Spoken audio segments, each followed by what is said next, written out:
স্বামীর ফ্রেন্ডের মুখে নিজের নামে মিথ্যা অপবাদ শুনে স্তব্ধ বেমুর হয়ে দাঁড়িয়ে রইল আলো।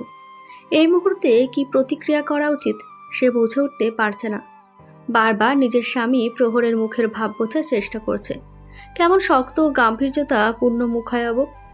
আলোর মনে ভয়ের সঞ্চার ঘটে। দোয়াদুরিত পড়ে খুব করে চাইছে প্রহরের সব বিশ্বাস না করুক। প্রহরের ফ্রেন্ড চয়নিকা এবার করুণ স্বরে বলে উঠল, আমার কি অন্যায় ছিল আলো? কেন তুমি আমার সাথে এসব করো? অপমান করো কেন? আমাকে কি তুমি পছন্দ করো না? আজ তো আমার লাইফ রিস্কে ফেলে দিয়েছিলে। ফরচুনেটলি প্রহর টাইম মতো আমাকে সেভ না করলো বলে কেন করছো? আমি তোমার কি ক্ষতি করেছি? প্রহর, তোমার বউকে জিজ্ঞেস করো সে আমার সাথে এরকম ব্যবহার কেন করে। আলো অবাক হলো। চয়নিকার এরূপ খারাপ অবস্থা কি করে হলো তা সে নিজেই বুঝতে পারছে না। কি থেকে কি হলো? তাছাড়া অপমানটাই বা করলো কখন? সব কেমন তালগোল পাকিয়ে যাচ্ছে। কিছুক্ষণ আগে প্রহরের ফ্রেন্ডরা ওর বাড়িতে বেড়াতে এসেছে। উদ্দেশ্য একটা ছোটোখাটো গেট টুগেদার করবে। প্রহরের কয়েকজন ফ্রেন্ড ইংল্যান্ড থেকে গত সপ্তাহে দেশে এসেছে। বহুদিন পর বন্ধুরা একসাথে হয়েছে, তাই গেট টুগেদারটা সবাই প্রহরদের বাড়িতেই করতে চাইল। অবশ্য সিদ্ধান্তটা চয়নিকার। প্রহরদের বাড়িটি অনেক পুরনো। প্রহরের দাদার তৈরি করা ডুপ্লেক্স বাড়ি। বিশাল বড় বাড়িটিতে একা প্রহর, আলো ও তাদের পোষ্য কুকুর ও বিড়াল নিয়ে থাকে। প্রহরের পরিবারের সবাই বেঁচে আছে নাকি মৃত তা আলো সঠিক জানে না। কয়েকবার প্রশ্ন করেও প্রহরের থেকে কোনো সঠিক জবাব মেলেনি। পরিবারের কথা জিজ্ঞেস করলেই গাম্ভীর্যতা ধারণ করে, নয়তো বলে, তুমি আমার পরিবার, আমার আর কাউকে লাগবে না। আলো বুঝে উঠতে পারে না প্রহর কেন তার পরিবার সম্পর্কে কিছু বলতে চায় না। শুধু জানে এই বাড়িটা প্রহরের দাদার বানানো ও তার দাদার বাবা এককালে জমিদার ছিলেন। ওনার মৃত্যুর পর প্রহরের দাদা পুরনো ক্ষয়ে যাওয়া জমিদার বাড়িটি ভেঙে এই ডুপ্লেক্স বিশাল বাড়িটি বানিয়েছিলেন। বাড়িটি অনেকটাই পুরনো জমিদার বাড়ির ধাঁচে পড়া, কিন্তু ভেতরে আধুনিকতার ছোঁয়া আছে। আলো নিজের মতো ভেবেই নিয়েছে প্রহরের পরিবারের কেউ বেঁচে নেই। বন্ধুরা আসবে বলে প্রহর ও আলো মিলে গতকাল থেকে অনেক কিছু ঠিকঠাক করে গুছিয়ে এগিয়ে রেখেছিল। সকাল সকাল সবাই চলে এসেছে। আলো ওদের শরবত নাস্তা দিয়ে রান্নাঘরে রান্না একা হাতে সামলাচ্ছে। চয়নিকা ও শীতল রান্নাঘরে আসে আলোর সাথে দেখা করতে। কুশল বিনিময় শেষে শীতল আলোকে হাসি মুখে জিজ্ঞেস করে, তোমার একা সব সামলাতে কষ্ট হয় না? এত বড় বাড়ি একা হাতে সামলাও? আলো মিষ্টি হেসে বলে, না আপু, এত বড় বাড়ি হলেও মানুষ তো আমরা দুইজন মাত্র। প্রহর আমার সবকিছুতে অনেক সাহায্য করে। রিও আর পিকুকে নিয়ে অবসর সময় ভালোই কেটে যায়। আপনারা মাঝে মাঝে আসেন, তখন অনেক ভালোই লাগে। শীতল রান্নাঘরটা ঘুরে দেখতে দেখতে বলল, আমি অবশ্য আজই প্রথম আসলাম। কি করব বলো? নিয়াজ মাঝে মধ্যে কাজের সূত্রে দেশে আসলেও আমাকে নিয়ে আসে না। এবার আমি জোর করে এসেছি। আলো হালকা হেসে তরকারি নাড়তে থাকে। শীতল আলো রুচির প্রশংসা করে বলে, বাই দ্য ওয়ে আলো, রান্নাঘরটা খুব নজর কাড়া। এন্টিক জিনিসপত্র দিয়ে সাজানো। তোমার পছন্দের তারিফ করতে হয়। আমারও প্রহরের দুইজনের এন্টিক জিনিসপত্র পছন্দের। পুরোনো ধাঁচের জিনিসপত্র নিয়ে সাজালে অন্যরকম সুন্দর লাগে। আলোর কথার বিপরীতে শীতল রান্নাঘরে চোখ বুলাতে বুলাতে চয়নিকার দিকে চেয়ে বলে, চয়নিকারও এন্টিক জিনিসপত্র পছন্দের, তাই না চয়নিকা? চয়নিকা ফোন কল করছিল। আলোকে সে কিছু কারণবশত পছন্দ করে না, তাই চুপ করে আছে। রান্নাঘরেও সে আসতে চায়নি, কিন্তু বান্ধবী একটু ঘুরে দেখতে চাইল বলে সাথে আসা। হুট করে শীতল তার নাম নিলেই চোখ তুলে তাকায়। আলো চয়নিকার দিকে চেয়ে হেসে বলে, এটা আপুকে দেখলেই বোঝা যায়। আপুর ড্রেস আপু পুরোনো ধাঁচের করে, একটা শাহী ভাব আছে। এমনটা সচরাচর দেখা যায় না অবশ্য। চয়নিকা বিরক্ত হলো। বাঁকা নজরে তাকিয়ে আলোকে বলে, বিপ রান্না করেছো নাকি? হ্যাঁ আপু, বিফ কালাভুনা না। আর রান্না শুরুই হলো মাত্র, বেশি সময় লাগবে না। আমি ও প্রহর কালাতে সব গুছিয়ে নিয়েছি। চয়নিকা দাঁতে দাঁত কাটল, বলল, খাবারে বড় কালো এলাচ দিও না যেন। জানোই তো আমার এলাচে অ্যালার্জি। আগেরবার তোমার জন্য আমি খুব ভুগেছি। চয়নিকার কথায় আলো খানিক লজ্জিত হলো। মাস চারেক আগে যখন চয়নিকা ও কয়েকজন বেড়াতে এসেছিল, তখন আলো জানতো না চয়নিকার বড় কালো এলাচে অ্যালার্জি, তাই চয়নিকাকে কিছুটা ভুগতে হয়েছিল। কিন্তু এবার আর আলো সেই ভুল করেনি। গরম মশলা গুঁড়া করার সময় বড় কালো এলাচ দেয়নি। আপনি চিন্তা করবেন না আপু, আমি এবার বড় কালো এলাচ রান্নায় দিইনি। চয়নিকা মুখ বাঁকিয়ে মোবাইল স্ক্রল করতে থাকে। শীতল আলোর সাথে আরও কিছুক্ষণ টুকটাক কথা বলে বসার ঘরে সবার সাথে যোগ দিল। আলো দ্রুততার সাথে সব রান্না সারতে লাগলো। দুপুরের খাবার সময় চয়নিকা বলে ওঠে, না, আমার না গা গরম করছে। চয়নিকা এবার করুণ স্বরে আলোকে জিজ্ঞেস করে, আলো, তুমি কি খাবারের কালো বড় এলাচ দিয়েছিলে? আলো অবাক হয়ে বলে, না তো আপু, আমি তো জানি আপনার বড় কালো এলাচে অ্যালার্জি আছে। আগেরবার ভুল করে দিয়েছিলাম, কিন্তু এবারে সেই ভুল করিনি। বড় কালো এলাচের বয়াম হাতের কাছেই রাখেনি। প্রহর চয়নিকাকে বলে, হয়তো তোমার ছোট্ট এলাচেও কিছুটা সামান্য এই অ্যালার্জি হচ্ছে। অনেক সময় এমন হয়। বেশি খারাপ লাগছে? চয়নিকা হাসার চেষ্টা করে বলে, আরে না না, আমারও তাই মনে হচ্ছে। হয়তো ছোট এলাচেও কিছু একটা অ্যালার্জি আছে। ব্যাপার না, এখন এলাচ ছাড়া তো রান্নাও হবে না। আমার একার জন্য সবার টেস্ট কেন খারাপ করব। আলো উদ্বিগ্ন হয়ে বলে। আপু, আপনি লেবু নিন, ভালো লাগবে। চয়নিকা জোরপূর্বক হেসে লেবুর টুকরো তুলে নেয়। খাওয়া দাওয়ার পর্ব শেষে আলো ফ্রিজ থেকে নিজের হাতে বানানো রসমালাই সবাইকে দেয়।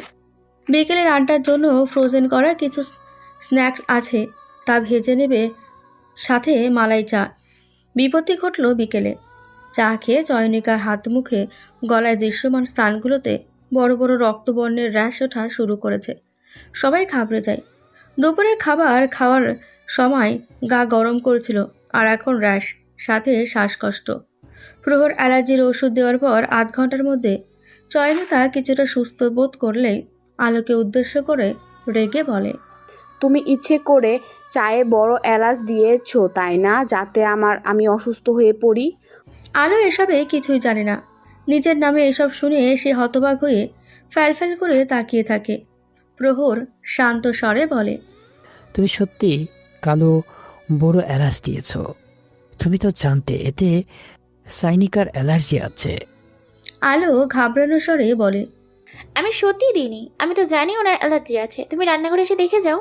চয়নিকা ক্রুদ্ধ কণ্ঠে বলে, প্রহর দেখুক বা না দেখুক, আমি তো দেখবই।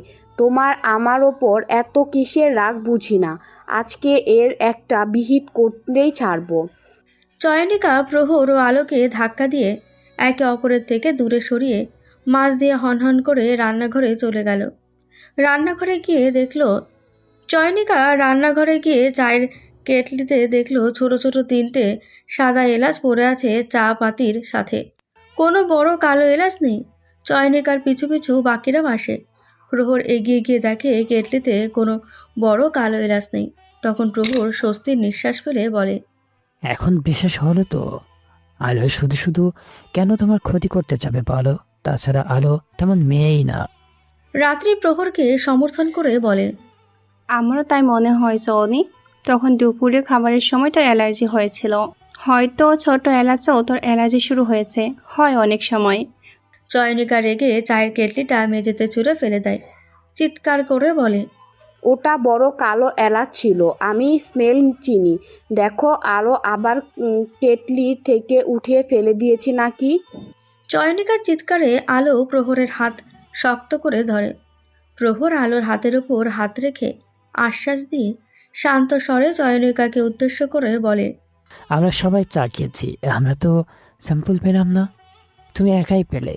এমনকি তুমি যে কাপটাতে খেয়েছো সেটা প্রথমে আমি নিজের জন্য নিয়েছিলাম, তারপর তোমার কাপটা পছন্দ হতে নিয়ে নিলে। এখন কি তুমি বলবে আলো শুধু তোমার চায়ে কালো বড় এলাচ দিয়েছে? এটা জাস্ট একটা আকাশিন ডেন্ট মনে করে ভুলে যাও। চয়নিকা রাগে ফুঁসছে।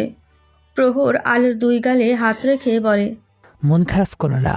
আর কেউ মানুক বা না মারুক, আমি মানি তুমি কোনো অন্যায় করনি। নাও স্টাইল প্লিজ। কুইনের মুখশ্রীতে সর্বদা প্রাণখোলা হাসি মানায়। সূর্যের মতো ঝলমলে হাসি দিয়ে আমার হৃদয়ের সকল অন্ধকার দূর করে দেয়। আলো চমৎকার হাসে। প্রহর সেই হাসির পানি অপলক তাকিয়ে রয়।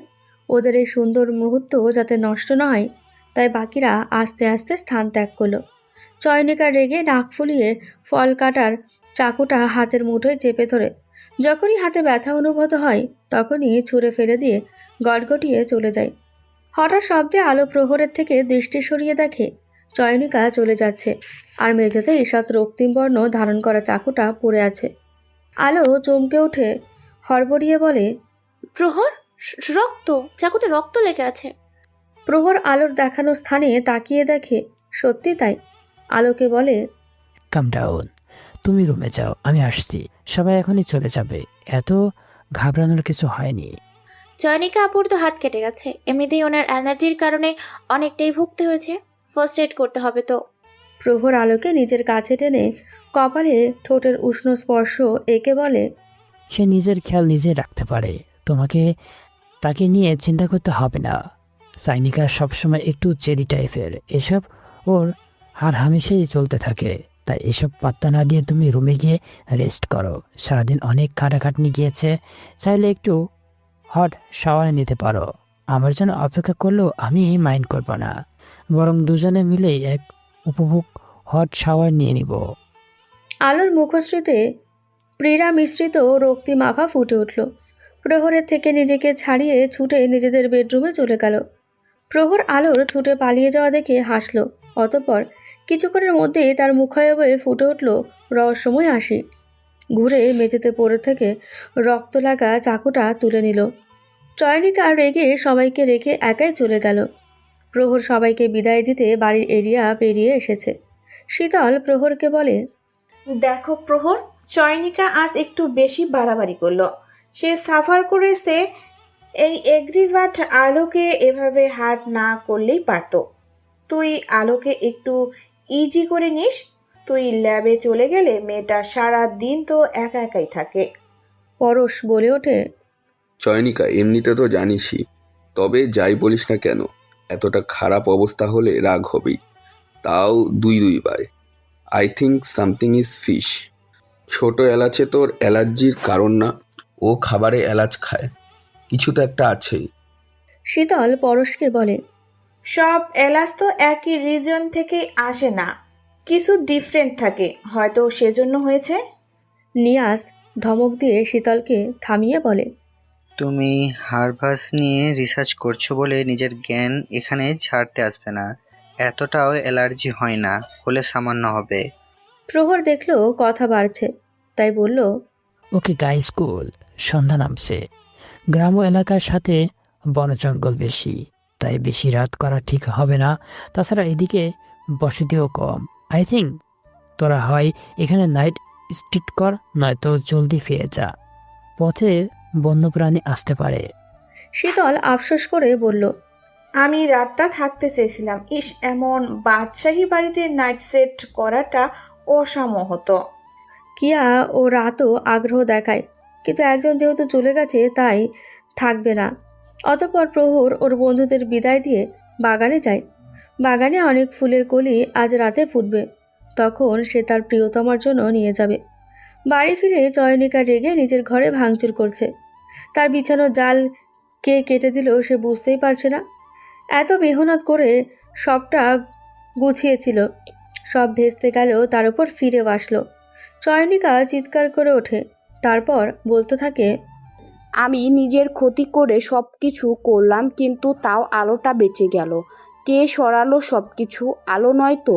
আলো আবার দেখে ফেলেনি তো? উফ, আরেকটু সতর্ক হওয়া উচিত ছিল। কিন্তু আলোকে দেখে মনে হয় না সে এসব ঘুণাক্ষরেও টের পেয়েছে। মেয়েটা খুব সাদাসিধে বলেই তো ফেঁসে গেছে। আজ অনেক কিছু করা যেত, কিন্তু কিন্তু কিন্তু আমার ক্ষতি কে চায়? আলো। আমি তো এত র্যাশ হওয়ার মতো এলাচ দেইনি। সবার জন্য বানানো চায়ে কেটলিতে দুটো বড় কালো এলাচ তো এত না। অতঃপর চয়নিকা নিজের রক্তিম শুভ্র গায়েতে নজর বুলালো। রাগের কারণে এখন ভয়ঙ্কর কুৎসিত লাগছে তার নিজের কাছেই। আবারও চিৎকার করে নিজের চুল টানতে থাকে। দরজার বাইরে থেকে চয়নিকার মা নক করেন। চয়নিকা বিরক্তি নিয়ে বলে ওঠে, এখন না, আমি একা থাকতে চাই। তোমার জন্য তোমার পছন্দের কাঠবাদাম ও জাফরান দেওয়া দুধ এনেছি, সাথে একটু হলুদ দিয়েছি। তুমি সুস্থ বোধ করবে। চয়নিকা চোখ মুখ খিচে নাক ফুলিয়ে বিরক্তি প্রকাশ করে ওঠে। তারপর দরজা খুলে বলে, মিসেস রেহমান, আপনাকে আমাকে নিয়ে ভাবতে হবে না। আমি একাই যথেষ্ট নিজের জন্য। সো প্লিজ এসব করবেন না। মিসেস রেহমান ব্যথিত হন। তুমি ভুল বুঝছো চয়নিকা, আমি সত্যিই তোমাকে অনেক স্নেহ করি। তুমি ছাড়া আর কে আছে আমার, বলো? চয়নিকা জোরপূর্বক হেসে বলে, সেটাই, তাই তো এখনো আপনাকে সহ্য করছি। আমার বাবারও ভুল। আপনি আমাকে আপনার সত্য বরাবর মনে করাতে চায় না, কিন্তু আপনি নিজের চেয়ে এসে মনে করাতে বাধ্য করেন। মিসেস রেহমান মলিন হেসে বলেন, যা হয়েছিল সব তোমার কথা ভেবেই হয়েছিল। আমি আমার কথার বরখেলাপ করিনি। চয়নিকা মিসেস রেহমানের মুখের ওপর দরজা লাগিয়ে দেয়। রাত 11টা। প্রহর ও আলো দুজনের শাওয়ার নিয়ে বেরিয়েছে। আলো তোয়ালে দিয়ে নিজের দীঘল কালচে বাদামি নেশাগ্রে জমে থাকা পানি মুছছে। ওর পায়ের কাছে রিও ঘুরঘুর করছে, আর তা দেখে আলো হাসছে। প্রহর আলোর সামনে দাঁড়িয়ে নিজের ভেজা চুলগুলোর পানি আলোর মুখের উপর ঝাড়ে। আলো চোখ বন্ধ করে নিলে প্রহর ওর কানের কাছে ফিসফিস করে বলে, I have a very simple surprise for you, my moonlight. আলোর চোখের ওপর লাল রেশমি কাপড় বেঁধে হাত ধরে নিয়ে যাচ্ছে প্রহর। আলো জানে না তাকে কোথায় নিয়ে যাচ্ছে। বারবার প্রহরকে জিজ্ঞেস করেছে, কিন্তু প্রহরের কোনো জবাব নেই। ছেলেটার মৌনতা আলোর শরীরে হিম ধরিয়ে দেয়। অতঃপর থামল প্রহর, ভঙ্গ করল নিজের মৌনতা। আলোকে পেছন থেকে জড়িয়ে ধরে বলে, কিছু অনুভব করতে পারছো? আলো চুপ করে বোঝার চেষ্টা করল। আশেপাশে থেকে ফুলের তীব্র ঘ্রাণ আসছে, কিন্তু এত ফুলের মাঝে আলো লিলি ফুলের মিষ্টি সুঘ্রাণটা চিনতে ভুল করল না। আলোর ঠোঁটো কোলে মিষ্টি হাসি ফুটল। বাড়ির বাগানে অনেক রকমের ফুল গাছ থাকলেও লিলি ফুলের গাছ নেই। লিলি ফুল আলোর অভিমাত্রায় পছন্দ। আলো উচ্ছ্বসিত কণ্ঠে বলে, লিলি? প্রহর, তুমি লিলিকে ফুল এনেছো? প্রহর নীরব হাসে। অতঃপর আলোর ঘাড়ের কাছে ঠোঁট ছুঁয়ে ঘোর লাগা কণ্ঠে বলে, আমার মুনলাইট কুইনের পছন্দ না এনে পারি? চোখটা খুলে দাও না, আমি ছুঁয়ে দেখবো ওদের। আলোর অস্থিরতার বহিঃপ্রকাশে প্রহর নিজের হাতের বাঁধন আরও দৃঢ় করল। আর কিছু সময়, তারপর সচক্ষে সবকিছু উপভোগ করবে, আর আমি তোমাকে। আলোর শুভ্র কায়াতে হিম শীতলতা বয়ে গেল। প্রহরের হাত খামচে ধরল। প্রহর নিজের হাতের দিকে তাকিয়ে নিঃশব্দে হাসে। আলোর চোখের বাঁধন খুলে দিল। আলো পিটপিট করে অখি যুগল খুলে, অতঃপর সম্মুখের সাজসজ্জা দৃষ্টিগোচর হলে অবাক হয়ে যায়। মরিচ বাতি ও প্রদীপ দিয়ে গার্ডেনের অর্ধখোলা চা হাউসটা সাজানো।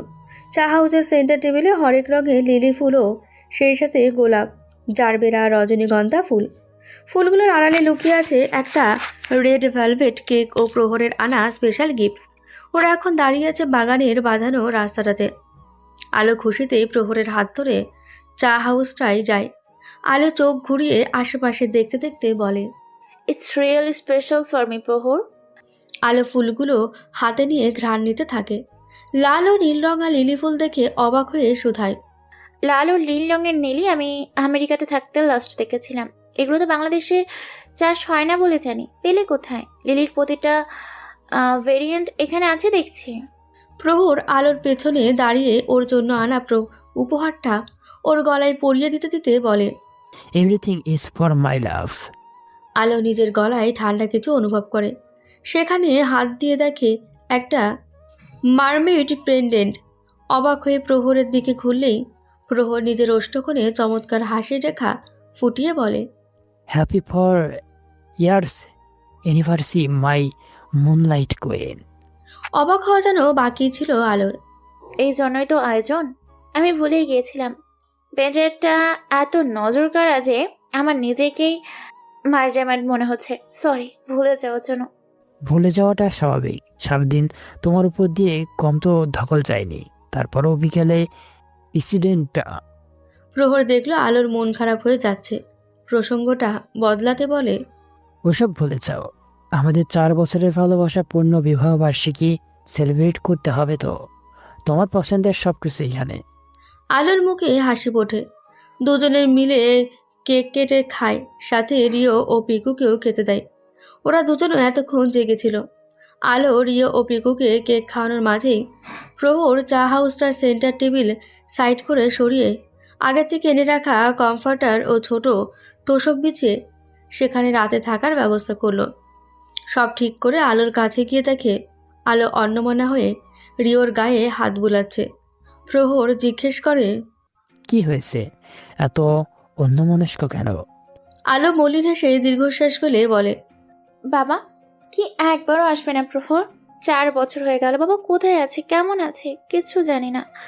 আমার গ্রাজুয়েশন শেষ হবার মাত্র দেশে ডেকে আনলো, অতঃপর 7 দিনের মাথায় তোমার সাথে বিয়ে দিয়ে কোথায় হারিয়ে গেল। প্রহর আলোকে নিজের বুকের সাথে মিশিয়ে নিয়ে বলে, সব ঠিক হয়ে যাবে স্যার, জলদি ফিরে আসবেন। কবে আসবে সে, কোথায় আছে, কিছুই বলে যায়নি। হারানো মানুষকে খোঁজা গেলেও স্বেচ্ছায় হারানো মানুষকে খোঁজা যায় না। হয়তো সে আমাকে কখনো ভালোই বাসেনি। প্রহর অসহায় কণ্ঠে বলে, স্যার তোমাকে নিজের থেকেও বেশি ভালোবাসেন। হ্যালো, ওনার ভালোবাসার বাহিপ্রকাশ অন্যরকম হলেও সেটার অনুমান নেই তোমার। আলো মলিন হাসে বলে, তাই তো আমাকে ছোট থেকে নিজের কাছেও রাখেনি, দূরে দূরে রেখেছে, তাও নিজের থেকে বহু দূরে। মায়ের মৃত্যুর পর কেমন বদলে গেল সে। শুরু হলো আমার প্রতি সময় না দেওয়া নামক অবহেলা। 10 বছরে আমাকে পাঠিয়ে দিল আমেরিকা, আমার খালামণির কাছে। বড্ড বোঝা হয়ে গেছিলাম হয়তো। প্রহর নীরব রইল। কথাগুলো সব সে জানে, তাও প্রতিবারের মতো আলোকে নিজের মনের আক্ষেপ প্রকাশ করতে বাধা দেয় না।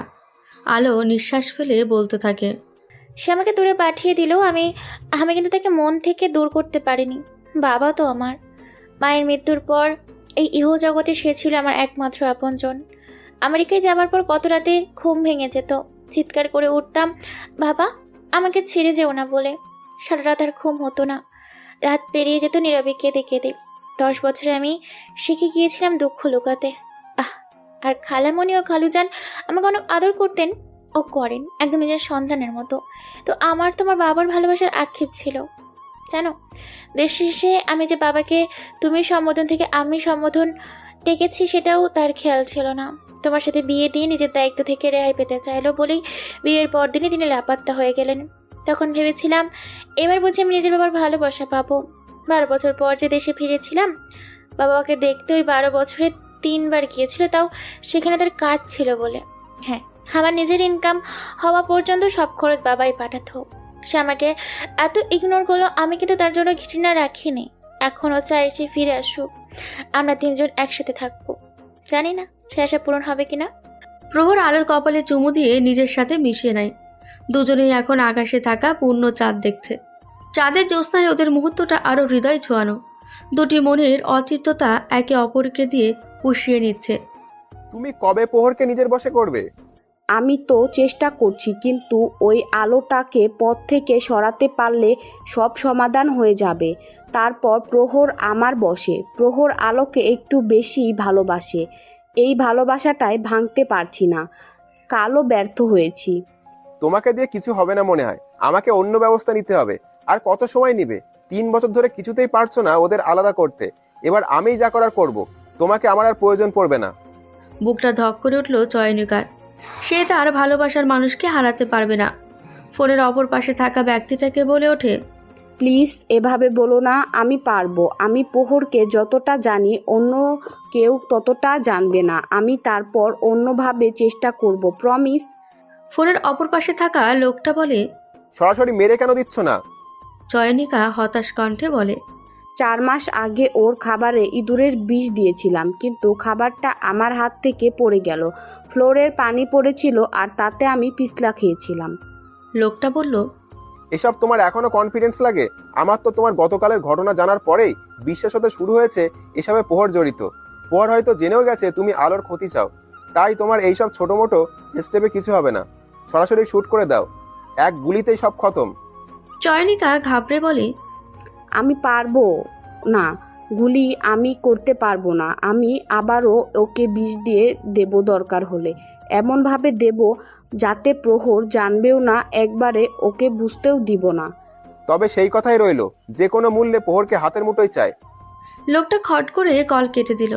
কলটাও করেছিল প্রাইভেট নাম্বার থেকে, যাতে কেউ ট্রেস করতে না পারে। চয়নিকা হতাশ নিঃশ্বাস ফেলে আগামী পরিকল্পনা ভাবতে লাগলো।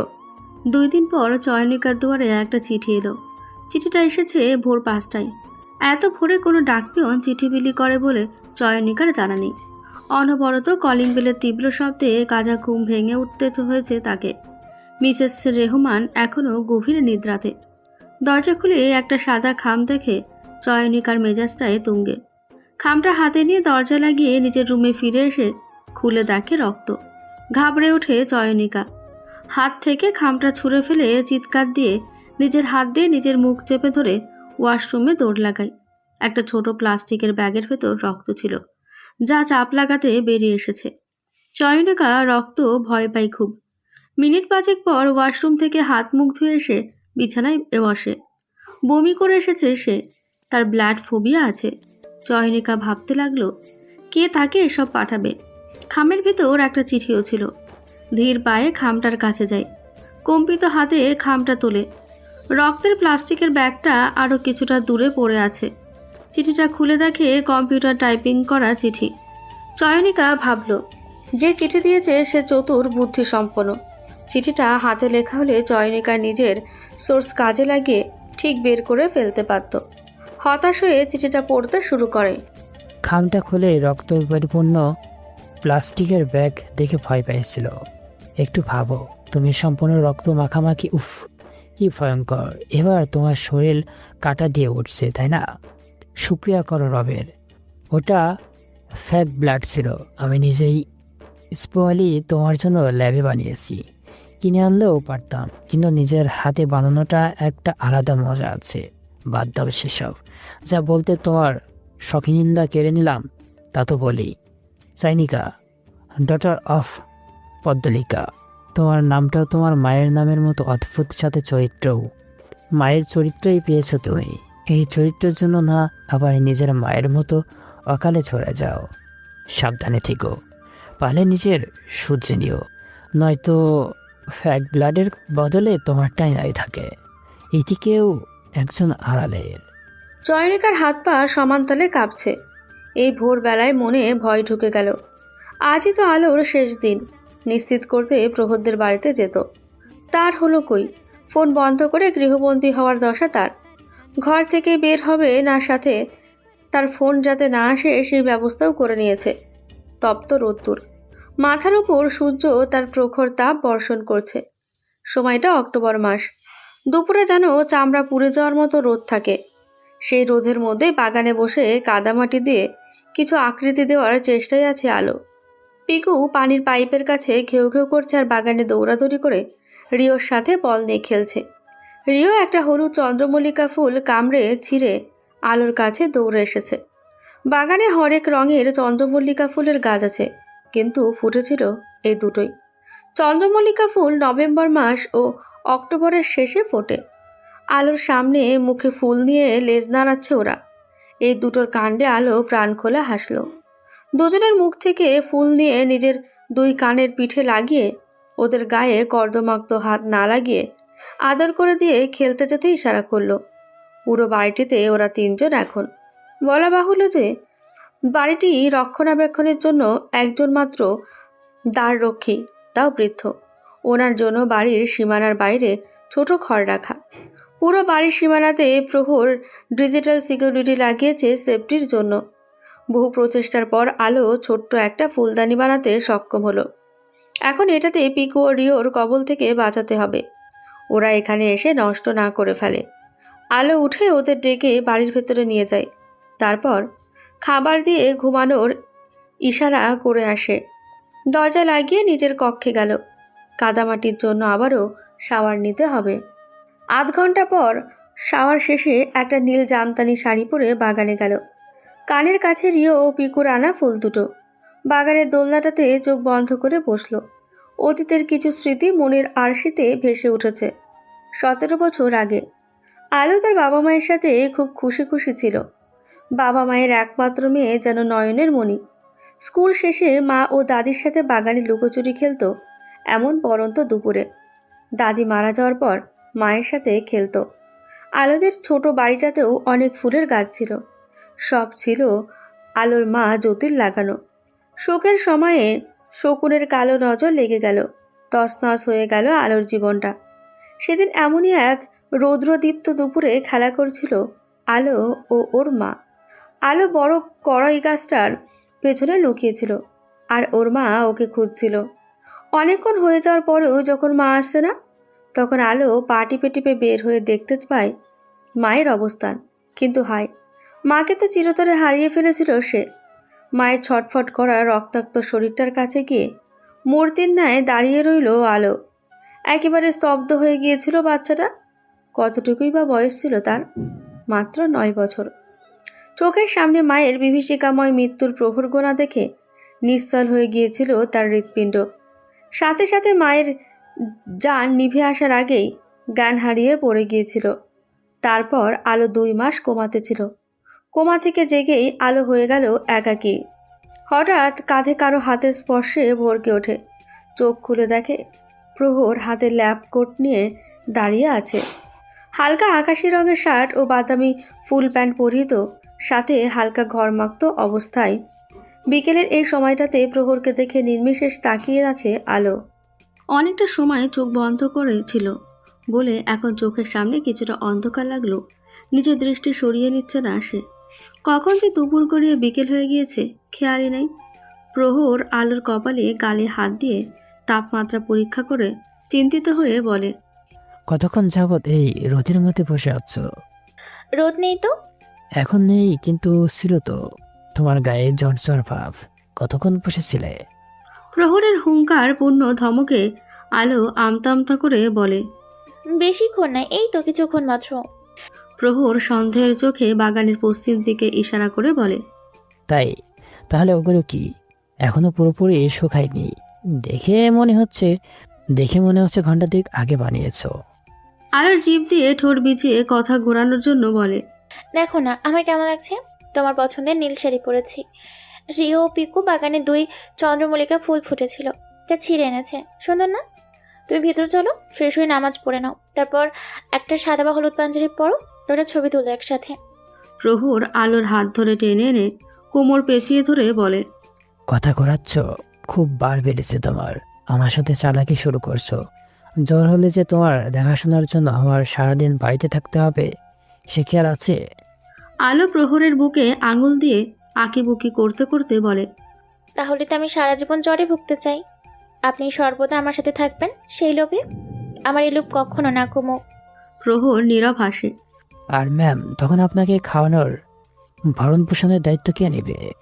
আলো আহ্লাদি কণ্ঠে বলে, আমি না খেয়ে থাকবো দরকার পড়লে। আপনার সাথে আমি সব জায়গায় সব স্থানে পরিস্থিতিতে থাকতে রাজি। প্রহর আলোর কপালে আসা চুলগুলোকে কানের পিঠে গুজে দিয়ে বলে, আবারও আপনি করে বলা শুরু করছো? বহুত কষ্টে তোমার মুখ থেকে আপনি ডাক সারিয়েছিলাম। আমি আপনাকে সব রকম সম্বোধনে ডাকবো, কারণ তুমি একান্তই আমার। প্রহর হেসে আলোর কপালে নিজের কপাল ঠেকিয়ে রেখে এক দীর্ঘ চুমন শেষে আলোকে নিয়ে বাড়ির ভেতরে প্রবেশ করে। 105 ডিগ্রি জ্বর নিয়ে বেহুশ অবস্থায় আলোর। প্রহর স্টাডি রুম থেকে রাত 10টার দিকে এসে দেখে আলো লেপ মুড়িয়ে ঘুমিয়ে আছে। প্রহরের খটকা লাগে। অক্টোবর মাসের শেষের দিকে হলেও এতটা তো শীত লাগার কথা না। প্রহর আলোর কাছে গিয়ে ওর কপালে হাত রাখল। হাত রাখা মাত্রই ঘাবড়ে গেল, কারণ প্রচণ্ড তাপ, আগুনের মতন গরম হয়ে আছে। ভয় পেয়ে প্রহর আলোকে কয়েকবার ডাকলো, কিন্তু ওর কোনো সাড়া শব্দ নেই। এতে প্রহর ভীত সন্ত্রস্ত হয়ে আলোর নাকের কাছে হাত রাখে। নিঃশ্বাস চলছে ধীর গতিতে। জ্বর মেপে তাজ্জব হওয়ার দশা। কোনো কিছু না ভেবেই দৌড়ে নিচে গিয়ে ফ্রিজ থেকে কতগুলো বরফের টুকরো এনে 1 বালতি জলে দিয়ে দেয়। আলোকে বালিশের ওপর প্লাস্টিকের ক্লথ রেখে সোজা করে শুইয়ে দিয়ে মাথায় পানি ঢালতে থাকে।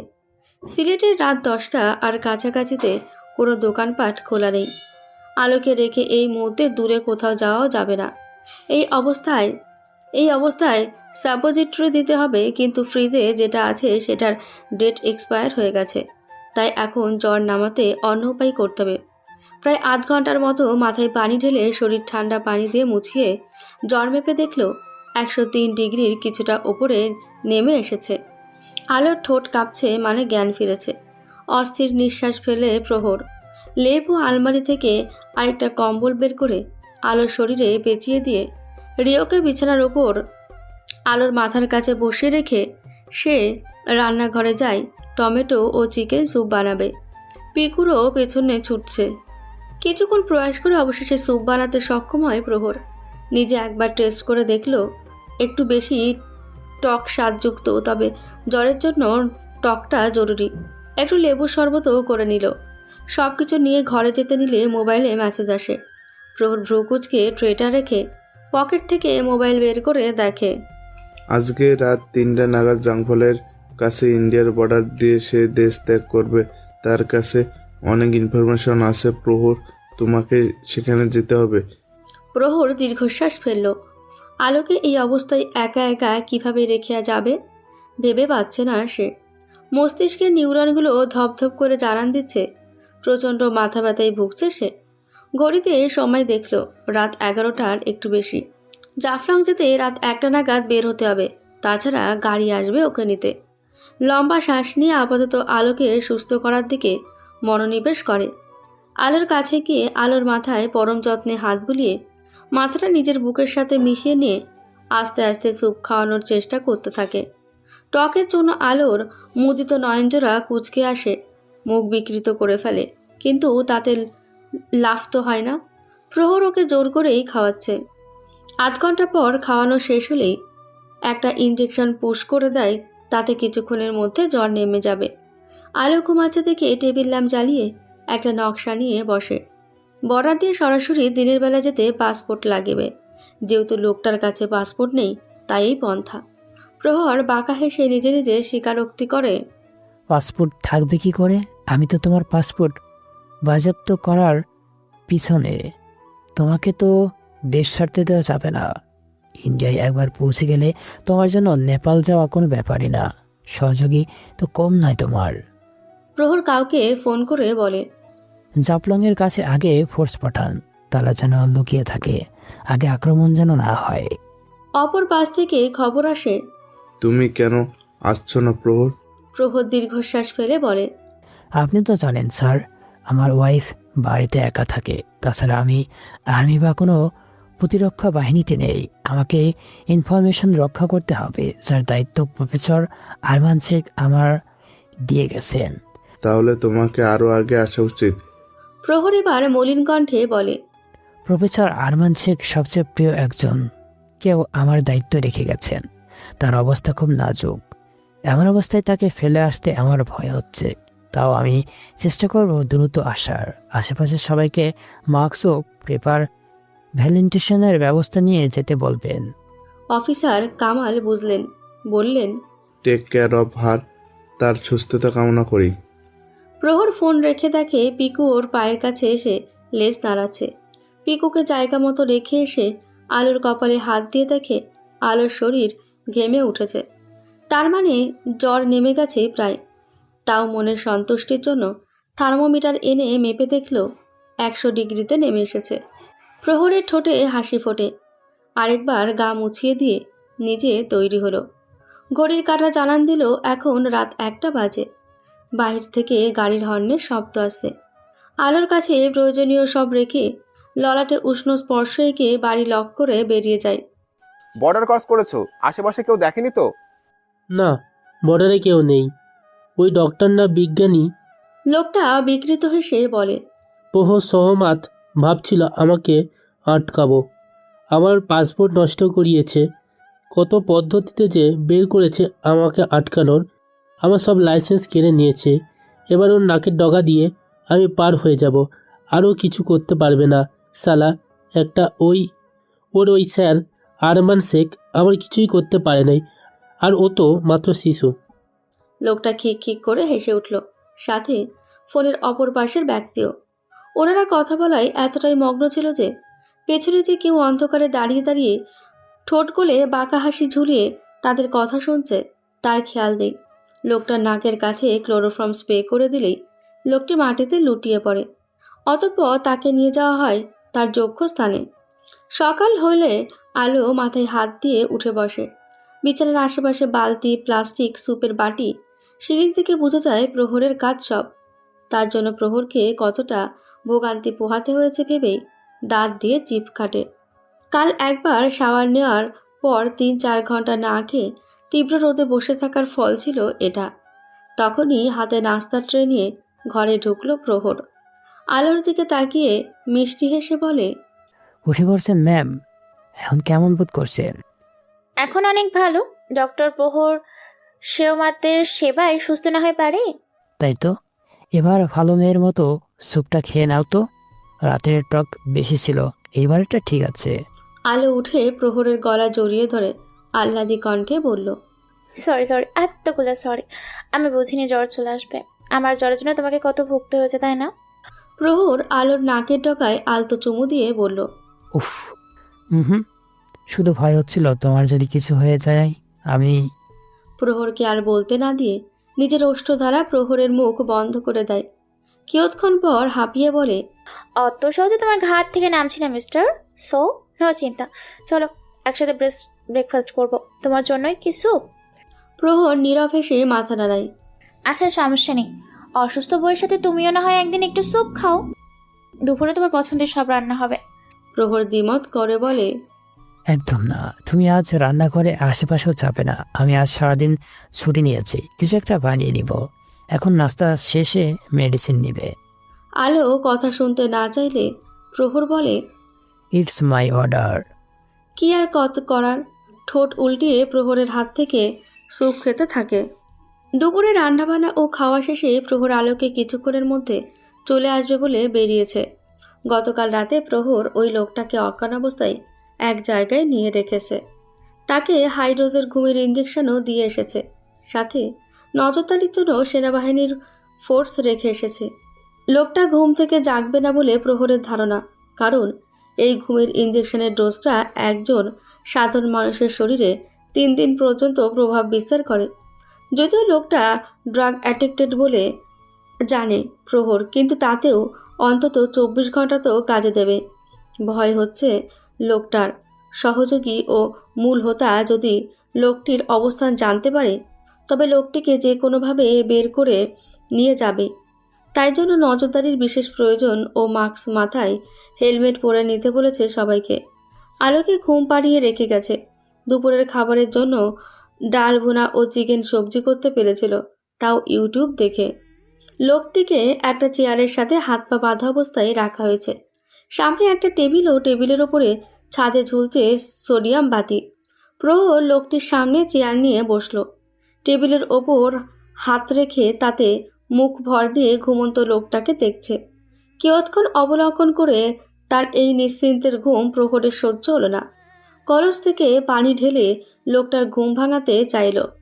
পানি ঢালার কারণে লোকটা হড়বড়িয়ে ঘাবড়ে উঠল। ঘোলাটে দৃষ্টিতে সামনের ব্যক্তিটিকে দেখতে অসক্ষম হলে হাত দিয়ে চোখ কষলিয়ে সামনে বসা প্রহরকে দেখতে পায়। অতঃপর রাগে খিটখিটিয়ে ওঠে, তুই আমার পিছু ছাড়িস নে কেন? তোমার পিছু তো আমি আমার মুহূর্ত পর্যন্ত ছাড়বো না, আমির মামা। প্রহরের মামা সম্বোধনে লোকটি যেন আরো ক্ষিপ্ত হলো।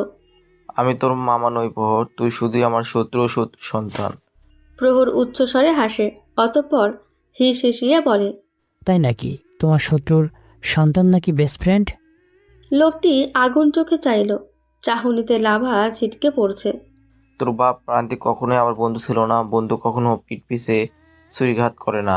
আমার থেকে সব কেড়ে নিয়েছে। সে আমার বন্ধু কি শত্রু হওয়ার যোগ্যতাও রাখে না। প্রহর মাথা নুয়ে আফসোসের সুরে বলে, আফসোস মামা, আফসোস। তোমার টাকার নেশাও বিক্রত মানসিকতাই তোমাকে তোমার সবকিছু থেকে দূর করেছে। তুমি দারুণ মেধাবী একজন, চাইলে দেশের ও বিশ্বের উন্নতির নিজের মেধাশক্তি কাজে লাগাতে পারতে, কিন্তু তুমি যুক্ত হলে বিজ্ঞানের অন্ধকার জগতের সাথে, তৈরি করতে শুরু করলে মানবজাতির জন্য হানিকারক কিছু, যাতে তুমি এখনো সফল হওনি, ইনশাল্লাহ কখনো হবেও না। লোকটি খিটখিটিয়ে হেসে বলে, আমি সফল না হলে কেউ না কেউ ঠিক হবে। এমন এক ভাইরাস ছড়িয়ে পড়বে যা এখন পর্যন্ত আবিষ্কার হওয়ার সব অ্যান্টিডোসের রেসিস্ট্যান্ট। ওটা মানবদেহে সুপ্ত অবস্থায় থাকবে অনেকটা সময়। এখানে লেখা তথ্য কাল্পনিক। প্রহর তাচ্ছিল্য এসে বলে, পারবে না তুমি, কারণ ওটা অ্যাক্টিভ করতে পারবেন না। ডক্টর আরমান শেখ জানে কিভাবে আর্টিফিশিয়ালি ওটা অ্যাক্টিভ করা যায়। সে কখনোই মুখ খুলবে না। তাকে তো তোমরা বাঁচিয়ে রেখেছ এই কারণে, তাই না? আমির নামের লোকটা রেগে চেয়ার ছেড়ে উঠে যেতে চাইল। তাদের পরিকল্পনা টাকা কামানোর। ওই ভাইরাসটা অ্যাক্টিভ করে ছেড়ে দিতে পারলে কয়েক হাজার কোটি টাকার বিনিময়ে এই চুরি করা অ্যান্টিডোটটা বিক্রি করতে পারবে। প্রহর এবার টেবিলে জোরে শব্দ করে বলে, অ্যান্টিডোটটা আমাকে ফেরত দাও হাবিব মামা। কখনোই না। এটা ফেরত দেওয়ার জন্য নিশ্চয় তোর অসচেতনতার সুযোগ নেইনি। আরমানকে কিডন্যাপ করিনি। প্রহরের নিজের অসচেতনতার জন্য আফসোস হলো। বাঁকা হেসে গাছাড়া ভাব এনে বলে, তোমাকে যদি আমি এখনই এই মুহূর্তে মেরে ফেলি? আমির নামে লোকটি উচ্চস্বরে হেসে উঠে বলে, তুই আমাকে মারবি না জানি। আমাকে মারলে তো তোর অনেক কিছু জানা হবে না। ভাইরাস, অ্যান্টিডোস এসব তোর সামান্য মাত্র। আমি এমন অনেক কিছু জানি যা তুই জানিস না। তোর সবচেয়ে বড় শত্রু তোর আশেপাশে থাকে, অথচ তুই জানিসও না। প্রহর নিজেকে সংযত রাখতে চাইল। তার এখন রেগে গেলে চলবে না, তাকে সব জানতে হবে। প্রহরের কেন জানি মনে হচ্ছে ভাইরাস, অ্যান্টিডোট এসব দিয়ে প্রহরকে ভুলিয়ে রাখছে। প্রহর বুঝে গেছে আমিরের হুঁশে থাকা অবস্থায় কোনো কথা বের করা যাবে না। প্রায় 4 মাস আগে আমিরের খোঁজ পেয়েছে প্রহর। তার সব ডকুমেন্ট বাজেয়াপ্ত করতে পারলেও তার থেকে এখনও কোনো তথ্য পায়নি। প্রহর পকেট থেকে হাইড্রোজের ড্রাগ ইঞ্জেকশন বের করে আমিরকে ইঞ্জেকশন করল।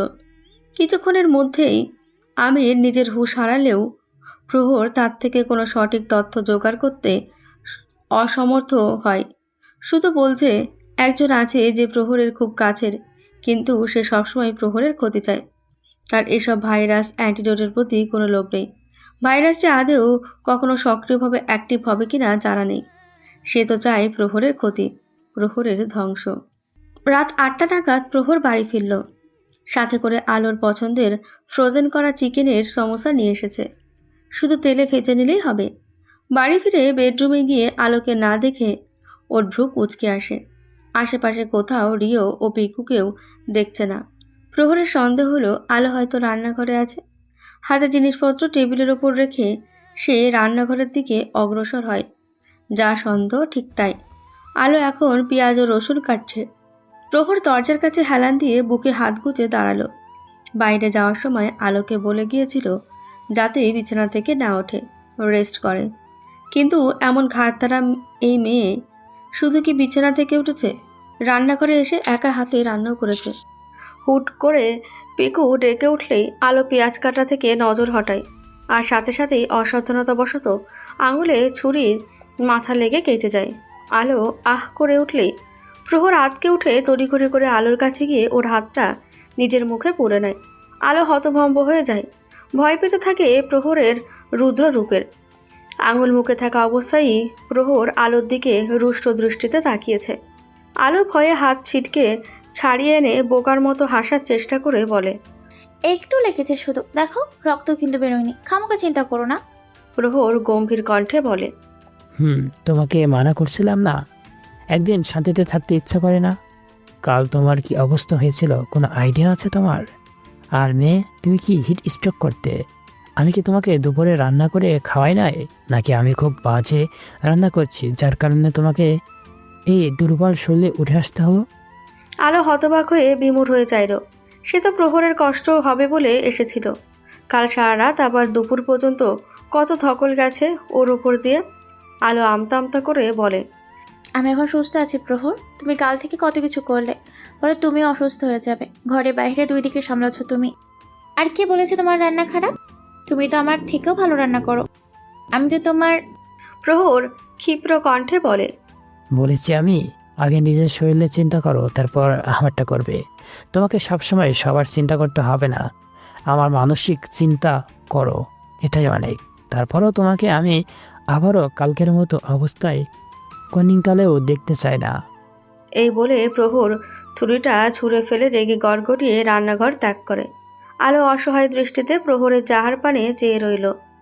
আলো টেবিলে খাবার সাজিয়ে বসে আছে, কিন্তু প্রহর আসছে না। প্রহরকে সে নিজে গিয়েও একবার ডেকেছে, তারপর রিও ও পিকুকেও পাঠিয়েছে, কিন্তু সে আসছে না। আলো বুঝলো প্রহরের রাগ পড়েনি, তাই নিজেও না খেয়ে সব গুছিয়ে রেখে উঠে গেল। রুমে গিয়ে বিছানার একপাশে কাত হয়ে শুয়ে পড়ল। প্রহর বিছানার হেডবোর্ডে হেলান দিয়ে বই পড়ছিল, বঙ্কিমচন্দ্রের দেবী চৌধুরানী বইটা। হুট করে নিজের পাশে কারোর অস্তিত্ব পেয়ে নজর হটালো। অতঃপর আলোকে অপর দিকে কাত হয়ে শুয়ে থাকতে দেখে বুঝল ওর মনে অভিমান জমেছে। প্রহর হতাশ নিঃশ্বাস ত্যাগ করলো। ওর ভালোর জন্যই একটু বকাঝকা করলো আর বইটা বন্ধ করে বিছানা ছেড়ে উঠে রুম থেকে বেরিয়ে গেল। আলো এক চোখ স্বল্প খুলে প্রহরের প্রস্থান থেকে ঠোঁট চেপে হাসল, কারণ সে জানে প্রহর এখন কি করবে। মিনিট 10 পেরিয়ে গেল, তাও প্রহর লাপাত্তা। আলো আর অপেক্ষা করতে না পেরে উঠে বসে, মুখ ফুলিয়ে বারংবার দরজার অভিমুখে চেয়ে আছে। শেষে আর না পেরে উঠে যায়। খাবার রুমের বাতি জ্বালিয়ে টেবিলের কাছে গিয়ে দেখে প্রহর গালে হাত দিয়ে বসে আছে। এভাবে বসে থাকতে দেখে আলো ভ্রুদয় কুঁচকে আসে। এই অভদ্রলোক, এখানে ভূতের মতো বসে আছেন কেন? পেটে যেন ইঁদুর দৌড়াচ্ছে, সেই কোন দুপুরে খেয়েছে, বা চাচারা পেটে কিছুই পড়েনি। প্রহর কথাটা শুনে আবার উঠে গেল, আর এদিকে আলো ভাবল প্রহর বিরক্ত হয়ে উঠে গেছে। সবসময় তো আলো অভিমান করে শুয়ে থাকলে প্রহর খাবার এনে নিজেও খায়, আলোকেও খাওয়ায়, কিন্তু আজ তেমনটা ঘটল না। মন খারাপ করে টেবিলেই মাথা ঠেকিয়ে নীরব রইল। এবার খেয়ে নাও। আলো মাথা তুলে দেখে প্রহর প্লেটে ওর জন্য খাবার সাজিয়ে নিয়ে এসেছে। আমি একা খাবো না, আরেকজনকেও খেতে হবে। আমি অত পাষাণ না যে কাউকে অভুক্ত রেখে খেয়ে নিব। বাধ্য হয়ে প্রহর নিজের জন্য আরেক প্লেট সাজিয়ে আনলো। এবার আলোকে ইশারা করলো খেতে, কিন্তু আলো তো নিজের হাতে খাবে না। ইশারায় হাত কাটার অজুহাত দেখায়। প্রহর লম্বা শ্বাস ফেলে আলোকে খাওয়ানো শুরু করে, সাথে নিজেও খায়, আর আলো খুশি মনে খেতেও থাকে। খাওয়ানো শেষ হলে প্রহর বলে, জানতাম না কেউ বাম হাতে খায়। এই বলে সে উঠে গেল। আলো জিভ কামড়ে হাতের আড়ালে মুখ লুকায়। তার তো বা হাত খানিকটা কেটেছে। নিঝর ও শীতল সব বন্ধুদের নিজেদের বাড়িতে দাওয়াত করেছে। নিঝরের পৈতৃক বাড়ি প্রহরদের বাড়ি থেকে 3-4 ঘন্টার দূরত্ব। সবাই রাতে সেখানে থাকবে এমন প্রস্তুতি নিয়ে গিয়েছে। চয়নিকা আলোর ওপর ক্ষিপ্ত। সে সুযোগ খুঁজছে আলোকে কিছু করার, কিন্তু বারবার নিজেকে সংযত করে নিচ্ছে। শীতল চয়নিকাকে বলে, আগে সব ভুলে যা, অর্ধ মাস হয়ে গেল ঘটনাটার, এবার ভুলে যাওয়াই শ্রেয়।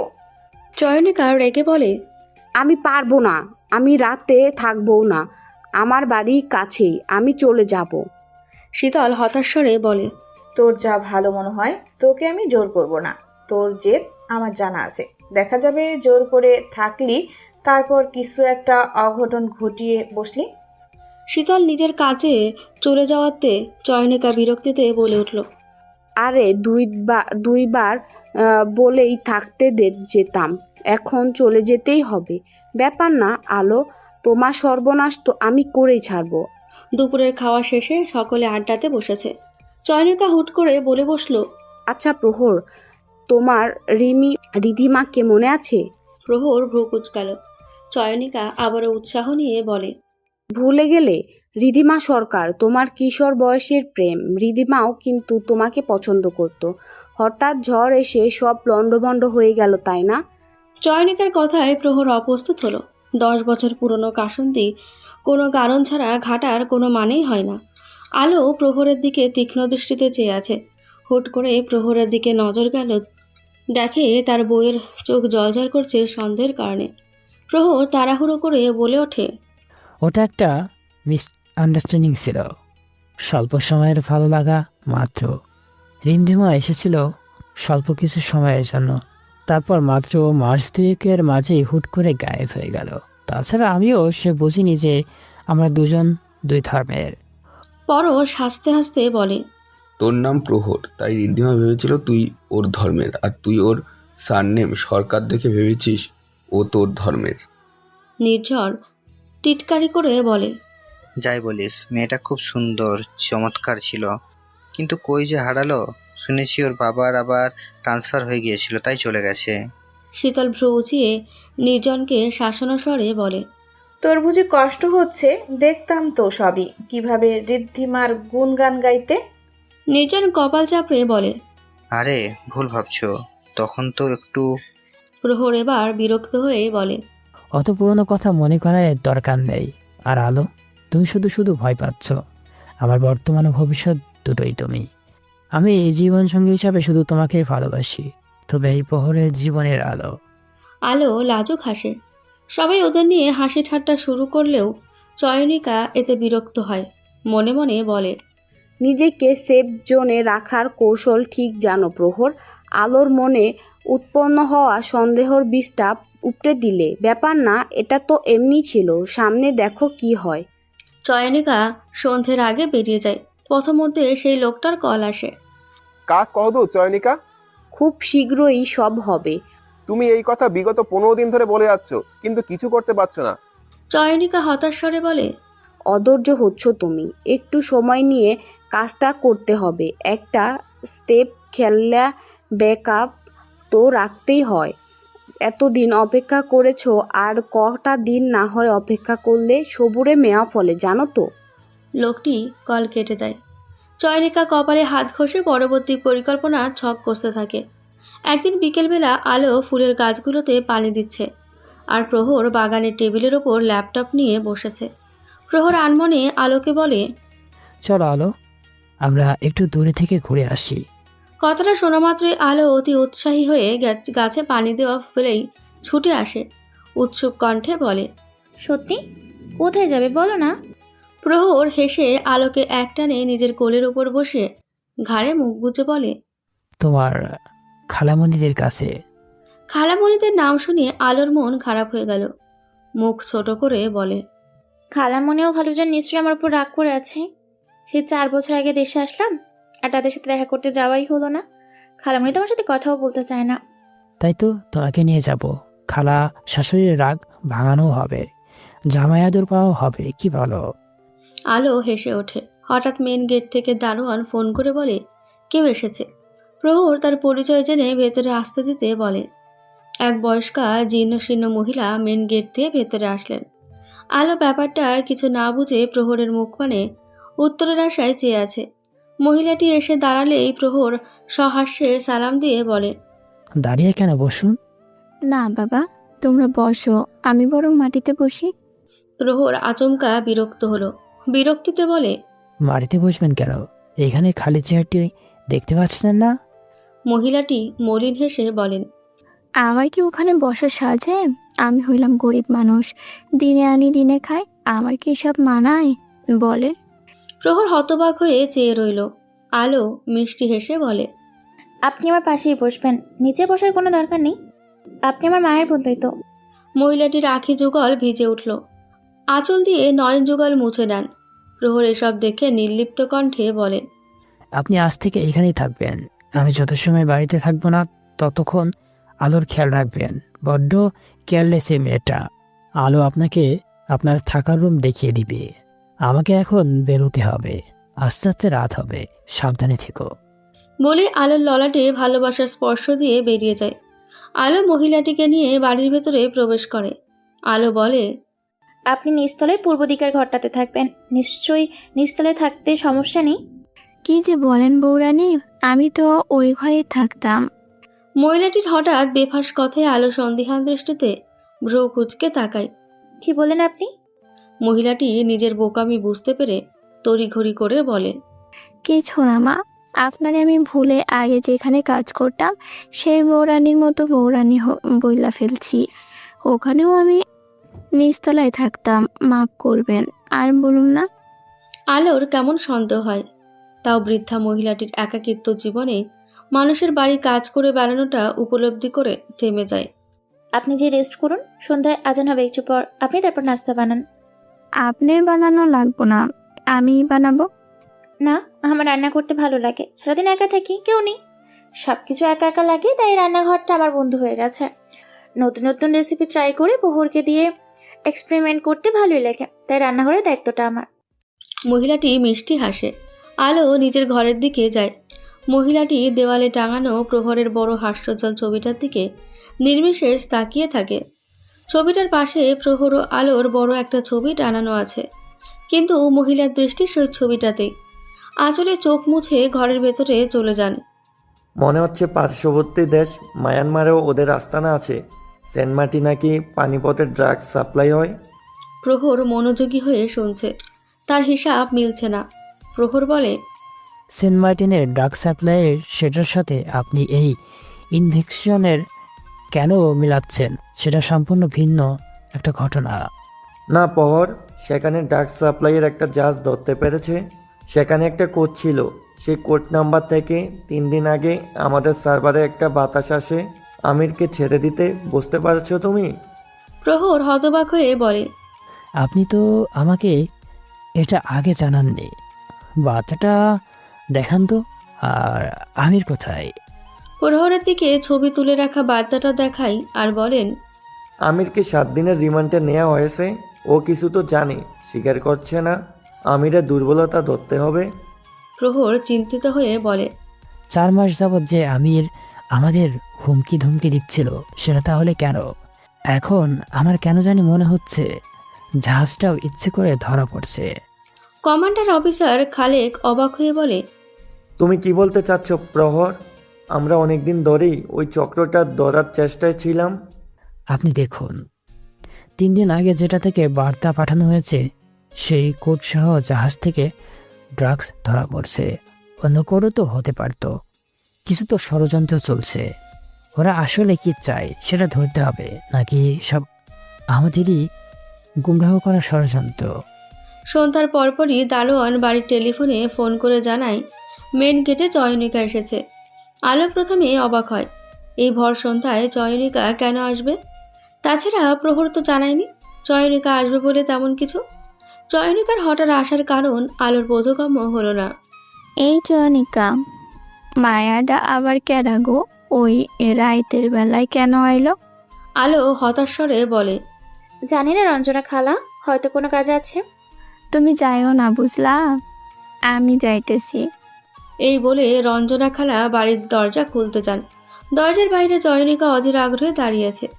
রঞ্জনা খালা দরজা খুললেই চয়নিকার সন্ধিহান দৃষ্টিতে তার দিকে তাকিয়ে বলে, আপনি কে? আমার নাম রঞ্জনা।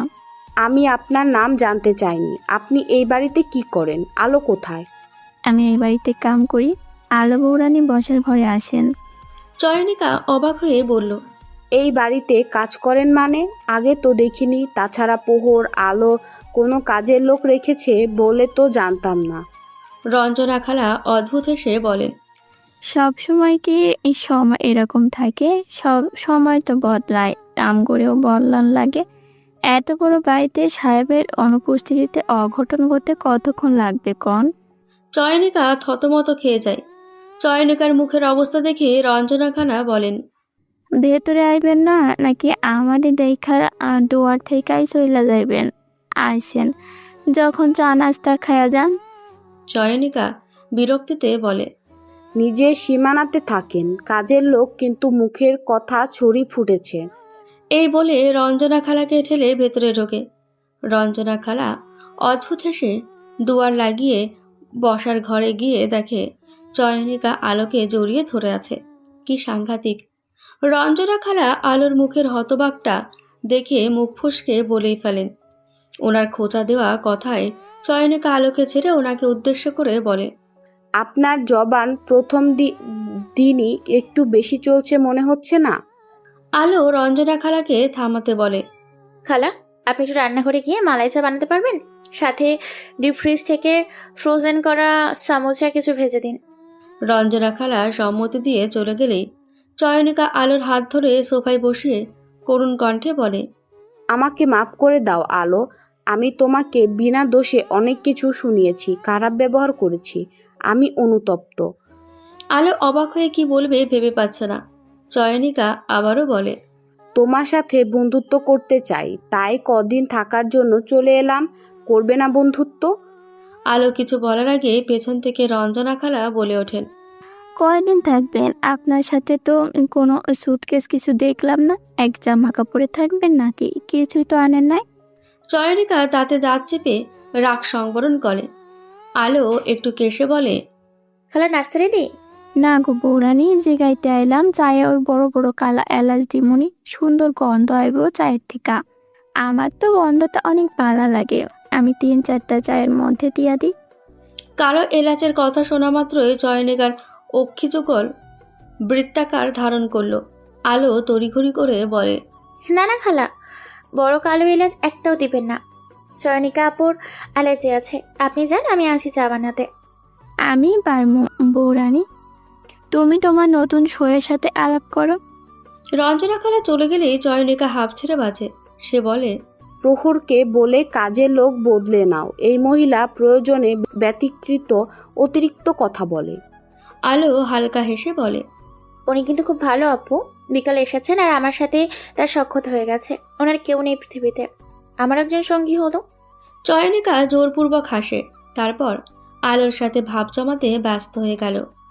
রাত 10টার পর প্রহর বাড়ি ফিরে চয়নিকাকে দেখে তাচ্ছিল্য মিশ্রিত বাঁকা হাসে। সে ঠিকই জানতো চয়নিকা আসবে, তাও তার অনুপস্থিতিতে। মুখে অবাক হওয়ার ভান করে চয়নিকাকে উদ্দেশ্য করে বলে, আরে চয়নিকা যে, কখন এলে? জানালে না তো? সন্ধ্যায় এসেছি আলোর কাছে মাপ চাইতে। কিছুদিন ওর সাথে থেকে বন্ধুত্ব গাঢ় করব। প্রহর আলোর দিকে তাকায়, অতঃপর চয়নিকাকে বলে, ভালো সিদ্ধান্ত। বন্ধুত্ব করাটা অনেক কঠিন একটা কাজ। সবার সাথে বন্ধুত্বটা ঠিক হয় না। যদি তুমি এফোর্ট বেশি দাও তবে হতে পারে। Best of love. এবার আলোকে উদ্দেশ্য করে বলে, আলো, চয়নিকাকে গেস্ট রুমে দেখিয়ে দিয়ে একটু রুমে আসতো তো। আলো কিছু বলার আগে চয়নিকা বলে ওঠে, গেস্ট রুমের কি দরকার? তোমার পাশের রুমটার ব্যবস্থা করা যায়। কাছাকাছি থাকলে বন্ধুত্ব বাড়বে। প্রহর রম্যস্বরে বলে, ওই রুমে থাকলে তুমি তোমার সিঙ্গেল লাইফের উপর হাঁপিয়ে যাবে। ইউনো ম্যারিড কাপল, তাই গেস্ট রুমটাই তোমার জন্য। চয়নিকা জোরপূর্বক হাসার চেষ্টা করলো। আলো লজ্জায় আড়ষ্ট হয়ে নিজেই আগের রুমে চলে গেল। ওর পিছু পিছু প্রহরও চলে গেলেই রঞ্জনা খালা এসে বলেন, চলেন আপামনি, আমি আপনারে গেস্ট রুম দেখাই দিই। জামা কাপড় তো আনেন নাই, আমি আমার একটা কাপড় দিতাম। চয়নিকা রেগে বলে, ইউ স্টুপিড, আমি তোমার ড্রেস পরবো ভাবলে কি করে তুমি? তয় কি বৌরানির কাপড় পরবেন? নিজের জামা কাপড় আনলে আজকাল আর মানুষের জামা কাপড় নিয়ে টানাটানি করতে হতো না। রঞ্জনা খালা আর জবাবের অপেক্ষা করে না, দ্রুত সটকে পড়ে। গেস্ট রুমের লক খুলে দিয়ে নিজের কাজে চলে যায়। আমার সাথে তুমি এমন করছো কেন?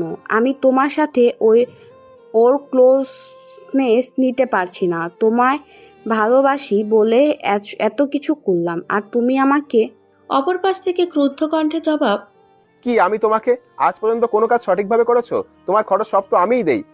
এই লাক্সারিয়াস লাইফ লিড করছো কোনো কষ্ট ছাড়াই, সেটা কোথা থেকে আসছে?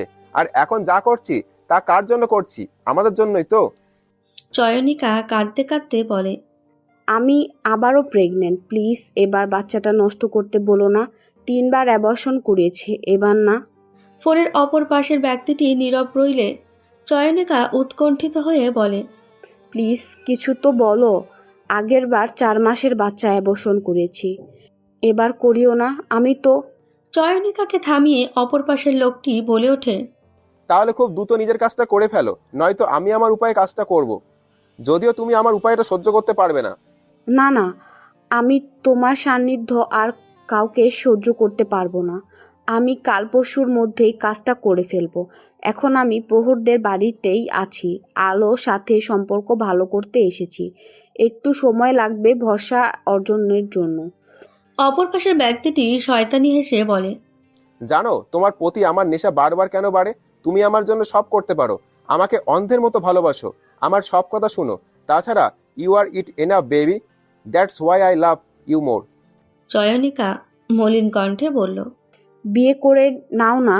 আমি সব সময় তোমার সাথে আমার বেবিকে নিয়ে থাকতে চাই। করবো তো, সবকিছু শেষ করে তোমাকে বিয়ে করব। অপেক্ষা করো, আমি তো তোমাকেই ভালোবাসি।